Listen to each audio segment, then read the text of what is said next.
السلام عليكم متتبعينا الكرام. اليوم غادي نغوصوا في اعماق قضيه هزت الراي العام في مدينه الدار البيضاء، وقصتنا اليوم ماشي مجرد حادثه سير عاديه، بل هي لغز جنائي كيحمل في الطيات ديالو غدر وتخطيط ومعطيات صادمه يلا بدات كتخرج للعلن. بزاف من الناس سمعوا بوفاه سائق طاكسي ستيني، ولكن اللي ما كنعرفوش هو شنو وقع قبل دقائق من الفاجعه. مكالمه هاتفيه اخيره، محاوله سرقه سابقه، وعصابه منظمه كان بينها حارس ليلي يعني غارديان. خليكم معايا اخواني اخواتي، كاين مستجدات قويه غادي نحلوها اليوم بلسان المحللين.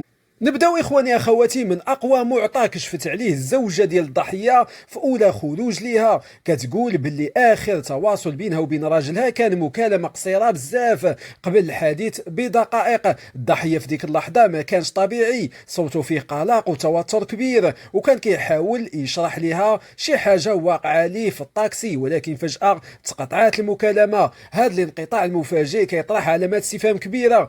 واش المهاجمين كانوا معاه في ديك اللحظه؟ واش تقطعات حيت تعرض للهجوم؟ هذه المكالمه هي الخيط الاول اللي كيبين ان السائق كان حاس بالخطر اللي كيدق في الباب ديالو. ملي كنرجعوا يومين قبل الحادث كنلقاو معطى اخر غايه في الاهميه، مهم جدا اخواني اخواتي وما خصناش نهملوه. المرحوم عاود لمراته باللي تعرض لمحاوله سرقه فاشله من طرف جوج ديال الناس. هادشي كيعطينا قناعه كمحللين ان الضحيه كان مستهدف. هاد المجرمين ما كانوش كيقلبوا على اي طاكسي، بل كانوا كيقلبوا على الضحيه بالضبط. علاش؟ حيت المرحوم مسكين بطبيعه الحال كان انسان مكافح، بقى خدام اكثر من 40 سنه في هذا المجال، وكان معروف وسط المهنيين بالمعقول والتفاني ديالو، ولكن الغدر ما كيعرفش الرحمه. اخواني اخواتي، الخلفيه ديال هذه الجريمه مؤلمه بزاف. الضحيه كان كيجمع الفلوس في لواحد الغرض انساني بسيط، كان باغي يشري شقه لولده اللي كان غادي يتزوج.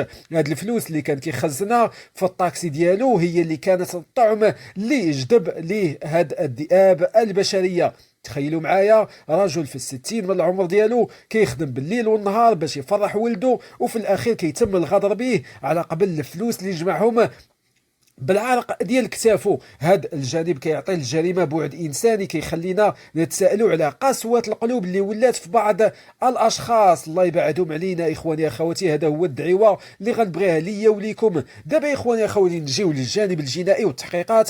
المصالح الامنيه وبفضل كاميرات المراقبه قدرت توصل لواحد المعطى صادم. التحقيق مع واحد الحارس ليلي كشف باللي هو كان من المخططين لهذه العمليه. هنا كنكشفوا باللي حنا قدام عصابه منظمه، ماشي مجرد شفاره ديال الزنقه. كاين تخطيط، كاين ترصد، وكاين واشي اللي هو الحارس اللي دلب هذه المعلومات واللي عطى هذه المعلومات كامله. هذا الاختراق الامني في المحيط ديال السائق هو اللي سهل المأموريه على المجرمين باش ينفذوا الفعل ديالهم.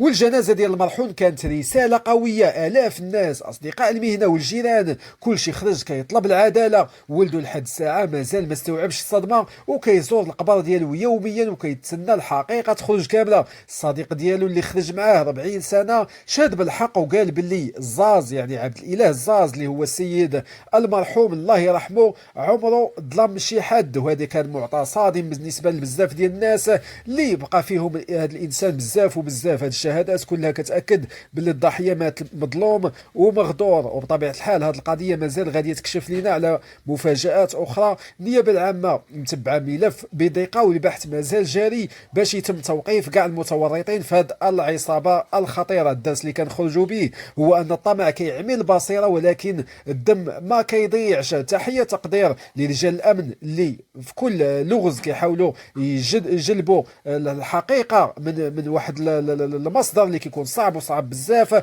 والكلمه الاخيره دابا القضاء باش ينصف عائله هذا السائق المظلوم. شكرا لكم على المتابعه والسلام عليكم.